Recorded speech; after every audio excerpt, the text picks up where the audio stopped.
Olá vocês, amigos ouvintes da Rádio Prime Web. Meu nome é Antônio Carlos da Alta Silva, sou advogado tributarista e estamos aqui com o programa No Direito, que é um programa leve, simples, descomplicado, onde vamos trazer aqui temas relacionados ao mundo jurídico de uma forma simples, sem aquele juridiquês, sem aquela linguagem técnica utilizada muito pelos advogados e pelos magistrados. Abordar o nosso bate-papo, a nossa conversa aqui vai ser sobre casamento. Eu vou falar sobre o regime de bem, a parte patrimonial do casamento. Não vou abordar aqui a questão do relacionamento, entre o casal, nem da construção da família. Vou abordar sobre a parte patrimonial. E também não vou discorrer de tudo, não vou falar sobre tudo que tem sobre o casamento.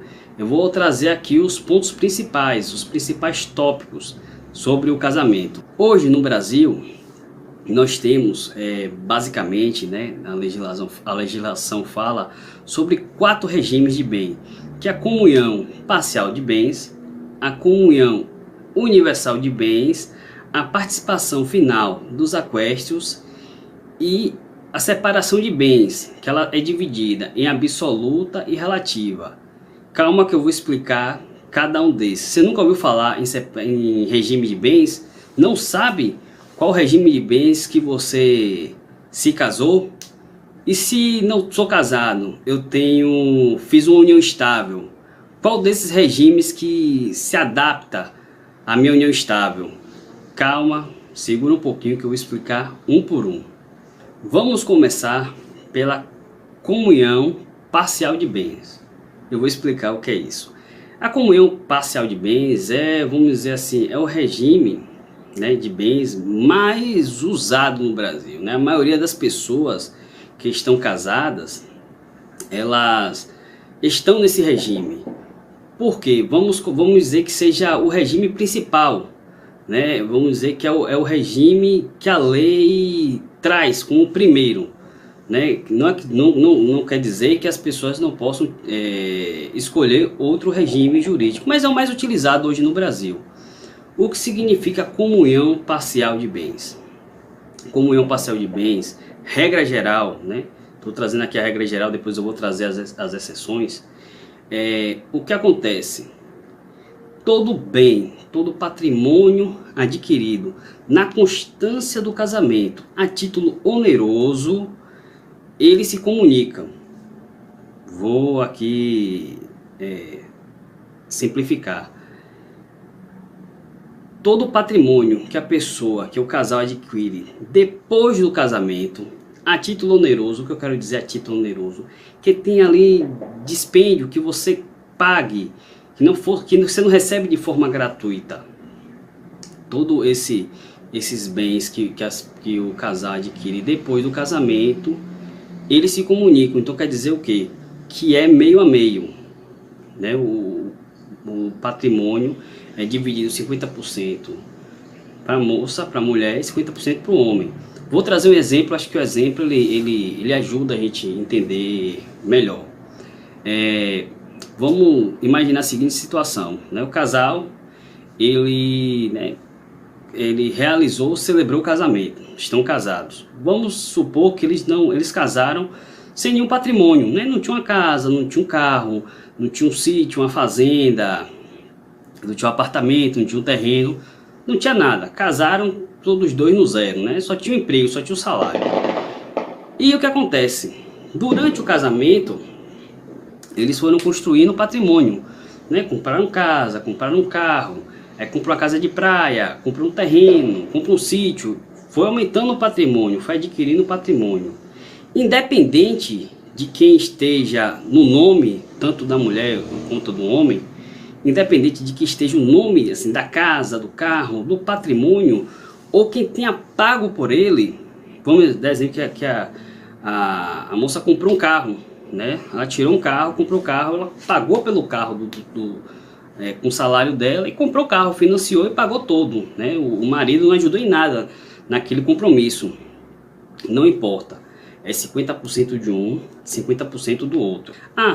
E se no caso, vamos dizer que o rapaz, antes de casar, ele tinha uma casa, ele tinha um imóvel, Tinha uma casa E aí eles casaram e depois eles foram para essa casa e moraram na casa.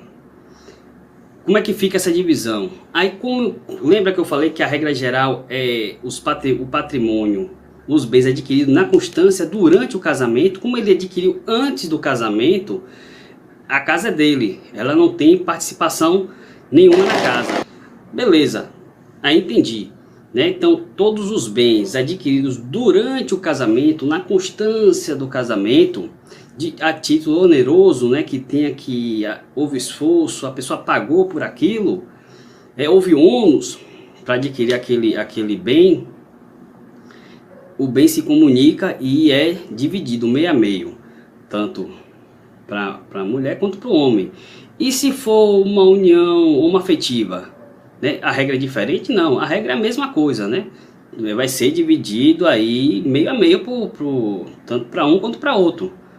Não há distinção legislativa, a regra se aplica. Ah, mas meu caso é diferente, eu tenho união estável. E aí, como é que é? União estável, a lei diz que para união estável se aplica as regras da comunhão parcial de bem, essas mesmas regras que eu estou lhe dizendo. Então se aplica essas regras para quem tem união estável. Aí você poderia me fazer uma pergunta. Sim, beleza, até aí eu entendi. Mas se no caso for herança, né? Meu pai é uma pessoa que tem uma condição financeira boa, tem umas 3 fazendas aí no interior e eu adquiro uma fazenda dessa com herança, né? Com gado, com tudo. Eu adquiro uma fazenda dessa com herança. Meu marido vai ter direito à metade, né, já que a gente já está casado, metade da herança. Aí que está uma das exceções que não se aplica a essa regra. Herança, ela não entra. Se a moça ou rapaz adquiriu herança, né, ele não vai se comunicar com os outros bens. A fazenda é só dela, ou dele no caso. Né? Não, o marido, a esposa não vai ter direito à metade desse bem. Outra coisa que também comunica, né, divide meio a meio, são os frutos, os juros e a cessão artificial, as construções. Calma que eu vou explicar. O que são os frutos? Né? Os frutos é tudo que provém, como vamos botar assim, resultado de um patrimônio. Exemplo. Vamos imaginar a seguinte situação. Vamos imaginar que antes de casar a moça já tem 2 casas, 2 apartamentos. Ela casou. E aí vamos dizer que um apartamento ela alugou e o outro eles foram morar. Beleza. Desse apartamento que está alugado, ela faz uma boa administração. Desse apartamento alugado, ela vai receber o aluguel, claro. E esse aluguel ele é dividido meio a meio. Se esse aluguel, o valor desse aluguel for utilizado nas despesas da família, né? Pegou esse dinheiro e gastou, fez feira, comprou alguma coisa, não vai consumir os frutos. O que são os frutos? Eu falei que aqui a linguagem é simples, né? Eu vou explicar o que são frutos. Vamos dar um exemplo aqui. Vamos dizer que a moça, antes de casar, ela tem 3 apartamentos, né? Um desse apartamento, o casal está morando, e os outros 2 colocou para alugar. O dinheiro dos aluguéis, o valor que vai receber, esse se comunica, pertence ao casal. Se esse dinheiro for utilizado nas despesas da família, o dinheiro acabou, não tem o que reivindicar. Mas se esse dinheiro ele for guardado, né, for ao longo do tempo, vamos dizer que eles passem 5 anos casados, 10 anos casados, e esse dinheiro dos aluguéis ele vai acumulando, vai juntando mês a mês, aí sim, metade é de um, metade de outro. Então, esse valor dos aluguéis é que eu falo que são os frutos. É como se fosse uma árvore. Tem a árvore, vai ser uma macieira, né? A árvore maçã, e os frutos é a maçã. Então, assim, da árvore, do principal, né, saiu ali um produto, né, um fruto. É a mesma coisa dos aluguéis, né, do imóvel, melhor dizendo. Você pode alugar e dali tirar um valor, né, que são os frutos, como se fossem o rendimento, os frutos desse imóvel. Os juros também vai se comunicar. Calma que eu vou trazer um exemplo. Vamos imaginar a seguinte situação. Eu estou dizendo aqui que os juros, né, eles se comunicam. Vamos imaginar a mesma situação. A pessoa, antes de casar, vamos dizer que tem um dinheiro na poupança, em algum investimento X. E vamos dizer que tenha lá 100 mil reais. Tem 100 mil reais guardado e investido. E mês a mês,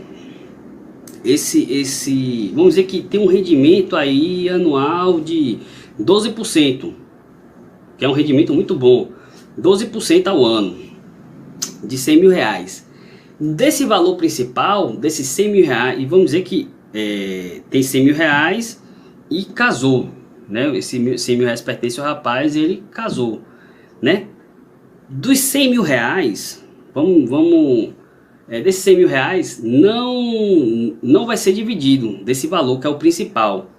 O juro desse dinheiro, né, o que ele rendeu ali no banco, rendeu desse investimento, aí sim, se a pessoa tem lá 100 mil reais no banco e desses 100 mil reais conseguiu render de juros 20 mil, aí desses 20 mil vai dividir 10 mil para um e 10 mil para outro. Agora, a atualização monetária, que é nada mais, nada menos do que a atualização do dinheiro, ele não incide. Vamos lá. Aquele mesmo exemplo, o rapaz tinha lá 100 mil reais antes de casar e passou 10 anos casados. E, como é sabido, o dinheiro ao longo do tempo ele vai se desvalorizando. Então ele precisa ser corrigido para se manter o mesmo poder de compra. Então, assim, dessa atualização monetária não vai incidir, porque é só uma correção, não teve um ganho real, né? Só teve a atualização sobre aquele valor. Esse aí não entra, não se comunica, não é dividido. Agora, dos frutos, sim. E a seção artificial, o que é isso? Nada mais, nada menos, não se assuste com a palavra, não se assuste com o termo. Nada mais, nada menos do que, vou trazer também um exemplo. A pessoa tem um terreno, está lá o terreno, e não tem construção nenhuma, não tem uma casa, não tem um prédio. E quando constrói essa casa, constrói um prédio naquele terreno, é uma seção, é como se fosse, você cria algo mais naquele terreno, né? Vamos tentando aqui sempre trazendo uma linguagem mais simples. Então, vamos lá, o mesmo exemplo. Casou e um dos noivos tem um terreno, mas o terreno está vazio, não tem construção nenhuma ali, só está cercado, tem um muro e está vazio. E aí durante o casamento, um tem um terreno, fala assim, não, eu estou com um terreno e você constrói a casa. Beleza, aí construiu a casa depois de casado. É o que acontece. No direito a gente separa, né? Não é que vai tirar a casa do terreno, mas a gente avalia o valor do terreno e avalia o valor do imóvel. Isso aí é feito através de uma perícia judicial, né? Se durante o processo o advogado pede uma perícia e consegue fazer essa avaliação do terreno e do imóvel, e se faz essa separação sobre o valor do imóvel, ele vai ser dividido meio a meio, mesmo que seja toda despesa para construção seja feita só por uma das partes. E o terreno que era de um dos noivos antes do casamento, esse aí não se comunica, esse não vai pertencer aos dois. Outra situação que há uma comunicabilidade entre os bens, onde os patrimônios vai dividir entre os dois, se comunicam, é no fato eventual, com ou sem concurso de trabalho. O que é isso, fato eventual? Fato eventual é o jogo das loterias, né? Mega Sena, Quina, esse aí seria sem trabalho. Com trabalho, né? Big Brother, né? Ah, mas o cara lá não faz nada, a moça lá não faz nada. Ah, mas tem umas regras a cumprir, tem que acordar a determinado horário, tem que participar das provas, tem que cumprir as provas. Então, não, assim, é um trabalho, vamos dizer, mais tranquilo, mas tá ali, tem obrigações, né? É a Mega Sena, esse fato eventual com ou sem trabalho. É Mega Sena, os reality shows todos, né? Então, assim, é uma pessoa que tá casada no regime de comunhão, parcial de bens, né? Tá casada e ganha na Mega Sena, automaticamente aquele valor, né, do prêmio pertence ao casal, 50% dele, 50% dela.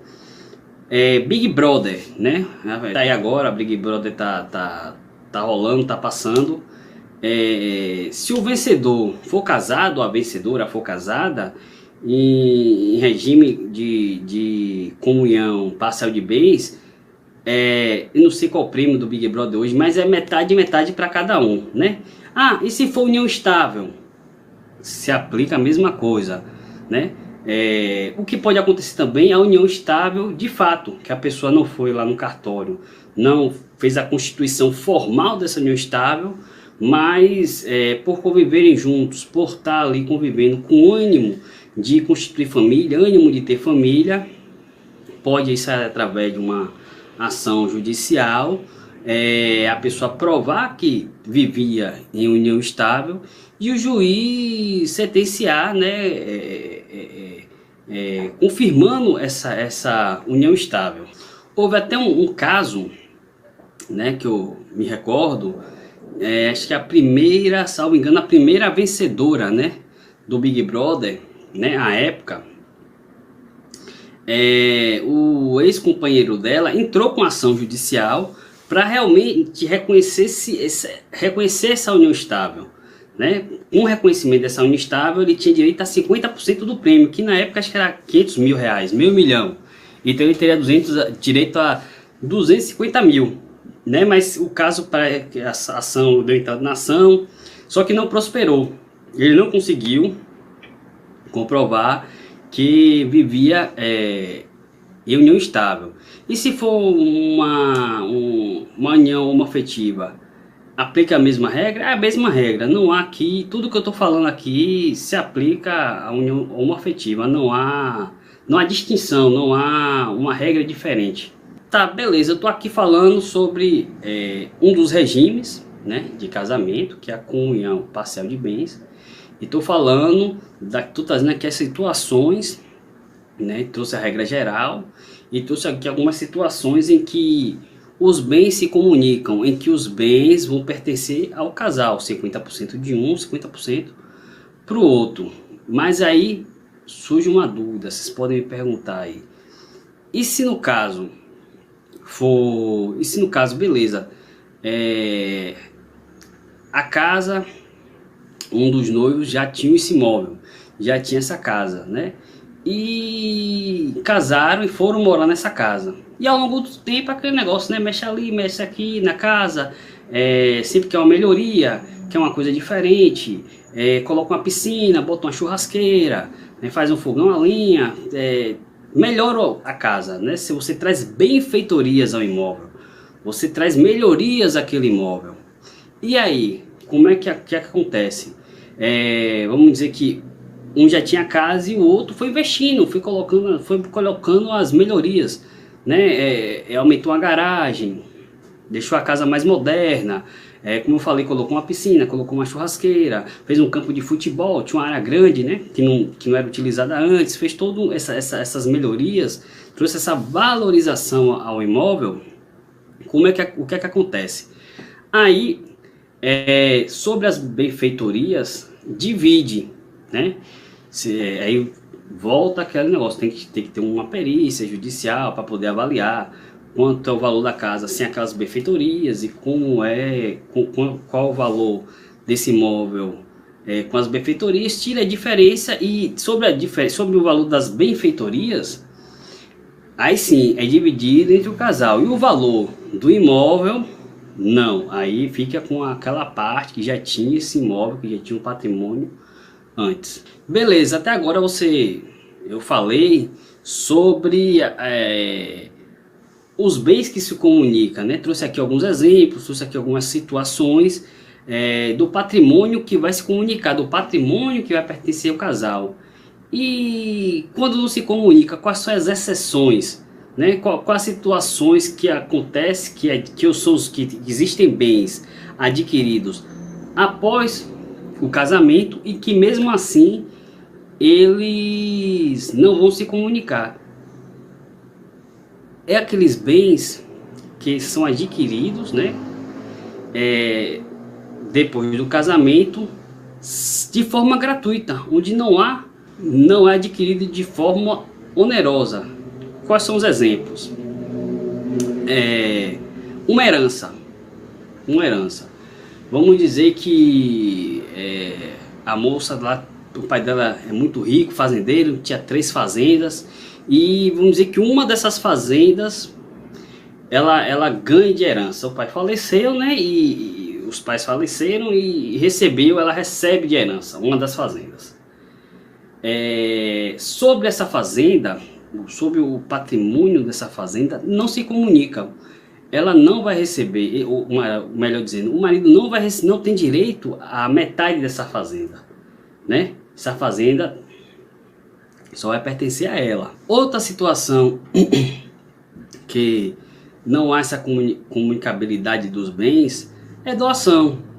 Exemplo, vamos dizer que a moça tem um tio rico e queira doar X valor, né, 100 mil reais para ela. Esse valor vai só pertencer a ela, não é um valor dividido para o casal. Outra situação que não há comunicabilidade dos bens são os bens subrogados, ou bens substituídos. O que quer dizer isso? Vamos dizer que a pessoa, né, um dos noivos, já tenha uma casa, né, antes do casamento.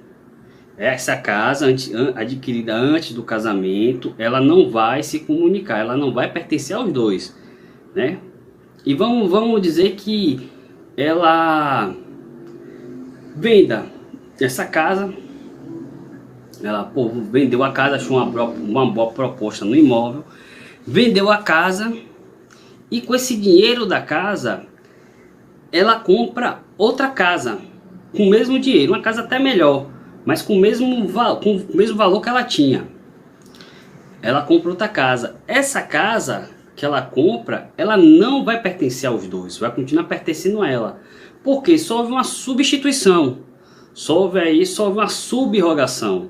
Então assim, neste caso em que a pessoa já tinha um imóvel, já tinha um patrimônio, né, vende, né, como eu trouxe o exemplo da casa, vende para comprar uma outra casa, mesmo que seja uma casa melhor, mas com o mesmo valor, ela não acrescentou valor nenhum a mais, esse imóvel ele não entra na divisão, né? Não vai pertencer ao dois, só vai pertencer a aquela pessoa que tinha a casa anterior, né? Qual é a dificuldade disso aí, né?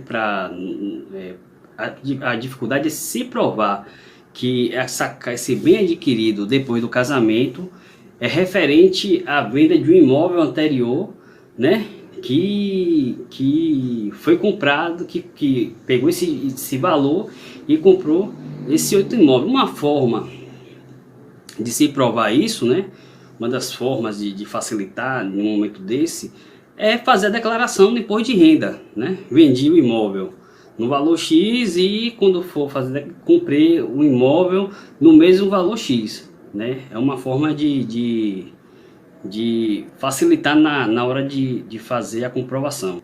O Código Civil, né, também traz aí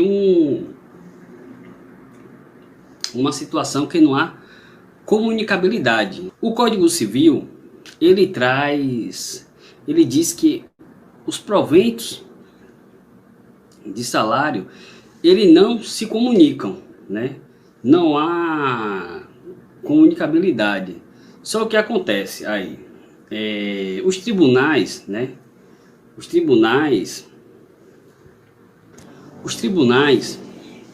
eles dizem que esses proventos, né, salário adquirido na constância do casamento, eles vão se comunicar. Apesar de a lei dizer uma coisa, os tribunais têm um entendimento diferente, né? O que são esses proventos de salário que eu estou querendo dizer? É o FGTS, o salário, o PIS/PASEB, todos esses valores adquiridos na constância do casamento, eles vão se comunicar, né? Isso não quer dizer que a pessoa não possa alegar isso no processo, né? Não possa trazer o dispositivo da lei.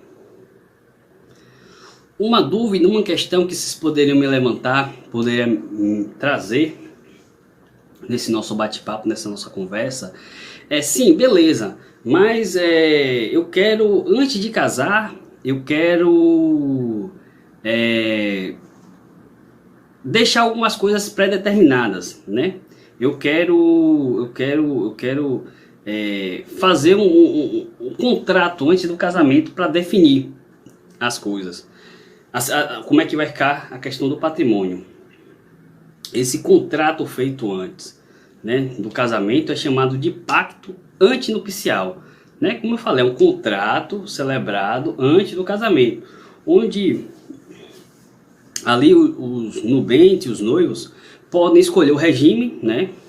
O regime de casamento que eu falei, né? Que é a comunhão parcial de bens, comunhão universal. Comunhão parcial, você não precisa declarar, né? Se você casou e não falou nada e não disse nada, você está casado na comunhão parcial de bens. Já os outros você tem que declarar, que é a comunhão universal de bens, a participação final dos aquestos, você tem que declarar isso, deixar isso claro no pacto antinupcial, e a separação de bens, né? A separação de bens, como eu falei, tem a obrigatória, que é por lei. Então, assim, se você tiver, eu vou trazer aqui, dentro dos requisitos da lei, sobre a separação de bens obrigatórias, você tem que seguir aquele regime, você não tem escolha. E a separação absoluta, sim, você escolhe. Se eu quero a separação absoluta de bens, então você, no pacto antinupcial, um momento oportuno, um momento adequado, que os noivos podem declarar qual regime quer seguir. Sim, e se for união estável, né? Como é que funciona a união estável? Na união estável, ele não tem um pacto antinupcial, porque o pacto antinupcial é só para casamento, né? Quem vai fazer a união estável não faz o pacto antinupcial, faz um contrato. É um contrato simples. É importante que esse contrato, né, pode ser particular, pode ser público, mas é importante que esse contrato, né, no caso do pessoal que vai fazer união estável, seja registrado em cartório, porque aí fica reconhecido. É até mais difícil lá na frente provar que aquele contrato foi celebrado sem o consentimento do outro. E a comunhão universal de bens? A comunhão universal de bens, ela tem que ser feita, você tem que ter um pacto antinupcial escolhendo esse regime. E o que é isso? Comunhão universal de bens. A comunhão universal de bens, todo o patrimônio, todos os bens se comunicam, independente se foi adquirido antes, né, ou depois do casamento. Tudo se comunica, né?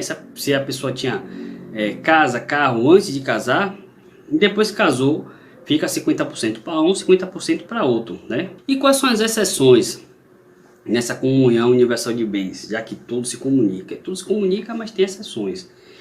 Instrumento de trabalho não vai se comunicar. O que é isso? Exemplo, um taxista, né? O taxista, o meio de trabalho dele é o carro, é o táxi. Então o carro, o veículo, não vai se comunicar. No caso, não vai dividir, né, os noivos, né, o casal, né, se não vai ficar 50% para um, 50% para o outro. Como é instrumento de trabalho dele ou dela, esse patrimônio não vai se comunicar. Outro exemplo também é caminhão. O cara é caminhoneiro ou ela é caminhoneira, né? Aquele caminhão não vai se comunicar, porque ela é instrumento de trabalho, né? Ela é a ferramenta para a pessoa poder exercer a profissão dela. Outra coisa que também não se comunica é outros bens. Outro que não vai se comunicar são os bens que tenham cláusula de incomunicabilidade. O que é isso? Vamos trazer exemplos. A pessoa, a moça é casada e o pai dela, aquela história da fazenda. Vamos dizer que ela vai herdar a fazenda. O pai pode deixar, né, lá no testamento dele dizendo que a fazenda X vai pertencer à filha, mas que tem essa cláusula de incomunicabilidade. Então, assim, mesmo ela recebendo de herança, né, de herança durante o casamento, não vai se comunicar. Por quê? Porque existe uma cláusula de incomunicabilidade. Então esse patrimônio, essa fazenda, não vai se juntar com o patrimônio do casal. E vamos falar agora sobre a separação de bens. Separação de bens, ele é dividido em separação absoluta, separação obrigatória. Separação obrigatória é aquela separação que a lei impõe determinadas situações. A lei traz esse regime, dessa forma. Separação absoluta também tem que ser feito por pacto nupcial. Os noivos têm que escolher esse regime. Separação absoluta é tudo separado. O que é dele é dele, o que é dela é dela. Não se comunica. Se vamos dizer que no casamento os dois foram lá, construíram uma casa e ficou no nome dela, a casa é dela, né? Mesmo o rapaz contribuindo, pagou meio a meio, metade pelo imóvel, por estar no nome dela, a casa é dela, né? A regra é essa. Na separação obrigatória, que é imposta por lei, vou trazer aqui uma situação. As pessoas maior de 70 anos de idade só pode casar nesse regime de separação obrigatória. Então, assim, o que é dele, o que é dela, né? Então é isso, pessoal. Trouxe aqui alguns pontos principais sobre casamento, né? Como eu falei, a gente não tem tempo para poder falar sobre tudo sobre casamento. Se você tiver alguma dúvida ou quiser fazer, né, com sua noiva, achou interessante um desses regimes, eu sugiro que você procure um advogado, um colega aí na sua cidade, ou seu advogado, né?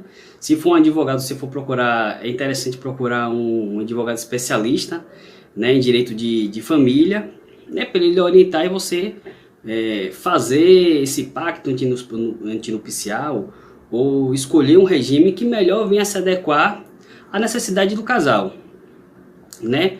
Vamos ficar por aqui. Agradeço a audiência de vocês, agradeço a atenção, que Deus abençoe a todos nós e muito obrigado. Até a próxima. Prime Rádio Web, a primeira em tudo.